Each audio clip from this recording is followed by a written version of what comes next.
உங்க குழந்தையோ இல்ல சில வேளை அடல்ட்டோ தூங்கும் போது பல்ல கடிச்சுக்கிட்டே தூங்குறாங்களா? என்ன பிரச்சனைன்னு தெரியணுமா? இந்த வீடியோவை பாருங்க. பல்ல கடிச்சிட்டு தூங்குறதுக்கு பேரு டீத் கிரைண்டிங் அப்படின்னு சொல்லுவாங்க. இது வயிற்றுல பாரசைட்ஸ் இருந்தா வரும்.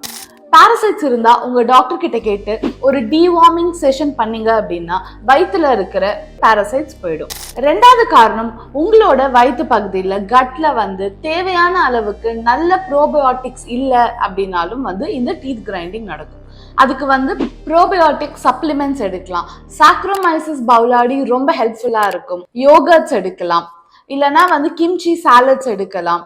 நீங்க பழைய கஞ்சி சாதம் எடுக்கலாம். நீங்க எப்பவுமே ப்ரோபயோட்டிக்ஸ் எடுக்கும் போது ஒரு நல்ல fibre rich diet, minimum 30 grams of fibres, காய்கறி, மில்லட்ஸ் இதெல்லாம் எடுக்கும்போது உங்களோட ப்ரோபயோட்டிக்ஸ் நல்லா ஆரோக்கியமா உங்க வயிற்று பகுதியில வளரும். இந்த டீத் கிரைண்டிங் பிரச்சனையும் சரியா போயிடும்.